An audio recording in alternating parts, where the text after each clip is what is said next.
win-win. You hear it in marketing ads, in business negotiations, in personal relationships. The list goes on and on. Don't get me wrong. I'm not denying that win-win works. What I am saying is that it's oversold as a cure-all for everything. Personally, it's reached a point that I cringe anytime I hear the words. Both parties winning and no one losing? Sounds great, doesn't it? After all, who wants to be a loser when everyone can be a winner? Sorry to break it to you, but sometimes lose-lose might just be your better or even inevitable option. And that's what you'll learn in this video. Without further ado, let's get started.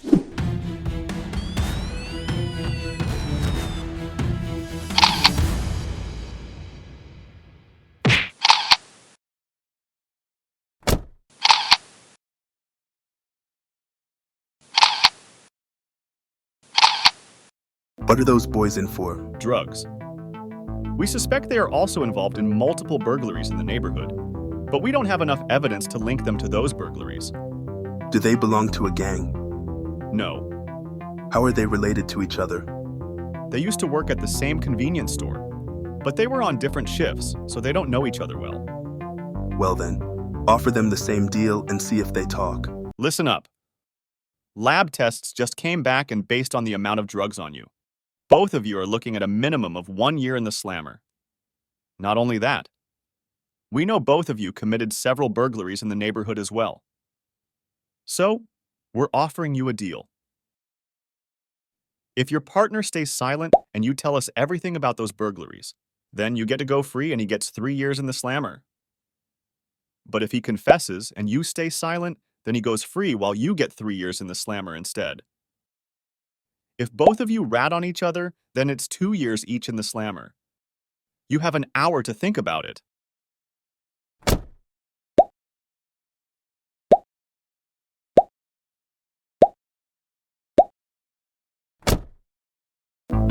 So, what do you think the prisoners will do? Don't forget, time is of the essence.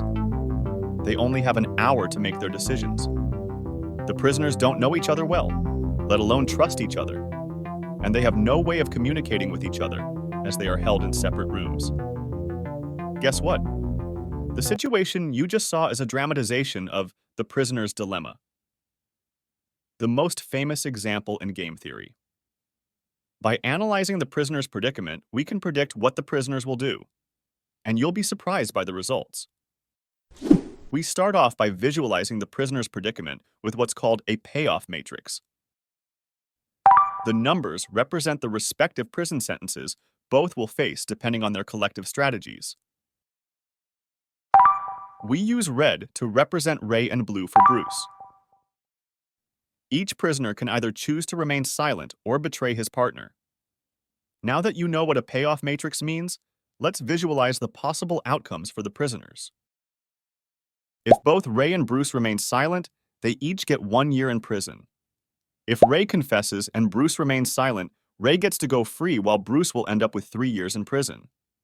However, if Ray remains silent and Bruce confesses, Ray gets 3 years in prison but Bruce goes free instead. Finally, if both Ray and Bruce rat on each other, they each get 2 years in the slammer. Now that you have a clearer picture of what the prisoners can expect with their actions, it's time to go back to the question. What do you think the prisoners will do?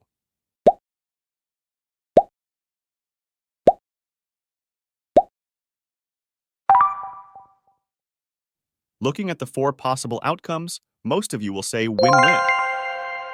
A total of 2 years instead of 4 years for both of them is the best option. 1 year is definitely better than 2 years each for both of them. Here's the surprise I promised you. Both prisoners are more likely to choose lose-lose instead.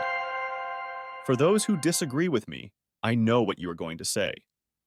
That doesn't make sense. Why would the prisoners choose an inferior outcome compared to a superior outcome? And that's where the dilemma lies. To understand why the prisoners are more likely to end up in the lose-lose situation, let's relook the payoff matrix.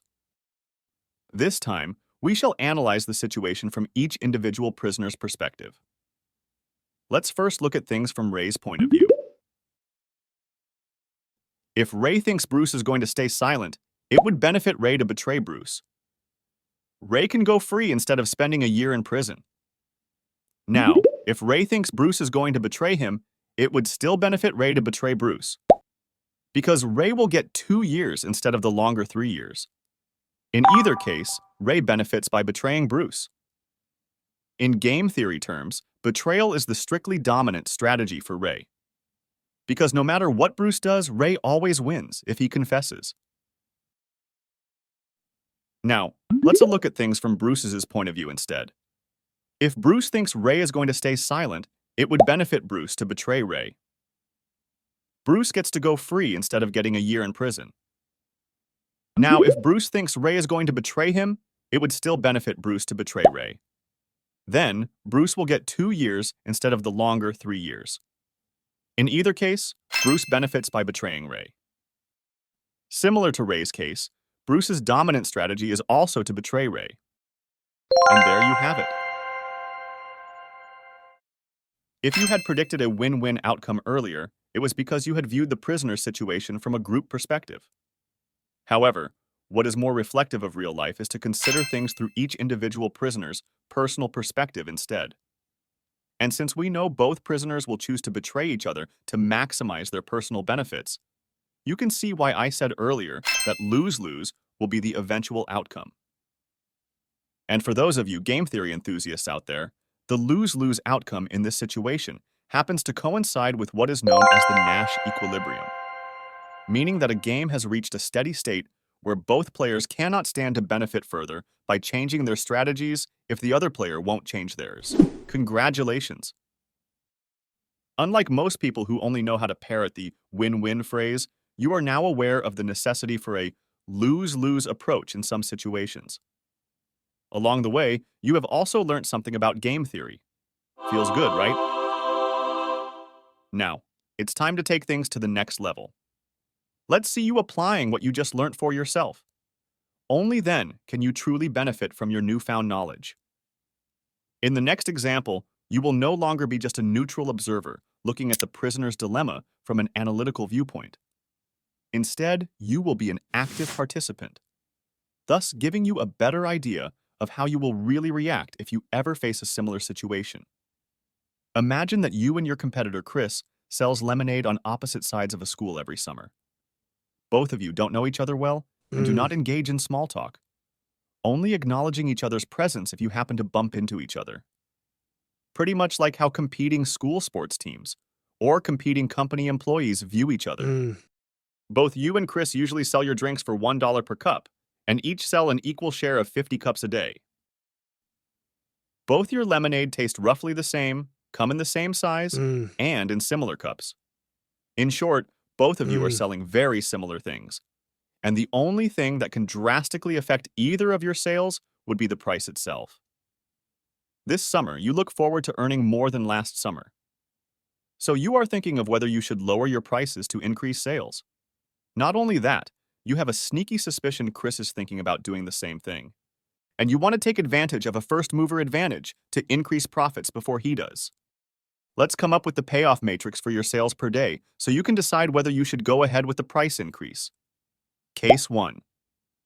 Each of you sell 50 cups of lemonade, making $50 each. Case 2. If you cut your price from $1 to 90 cents, you can sell 70 cups while Chris can only sell 30 cups. Your earnings is now $63 while Chris's falls to $30. Case 3. If Chris cuts his price from $1 to 90 cents, now he can sell 70 cups while you can only sell 30 cups. His earnings is now $63 while yours falls to $30 as shown in the matrix. Case 4. Both of you cut your prices from $1 to 90 cents. Each of you sell 50 cups of lemonade, but both your earnings have fallen to $45. Now that you are personally affected by a similar situation to the prisoner's dilemma, what would you do? Or more exactly, what would both you and Chris eventually end up doing?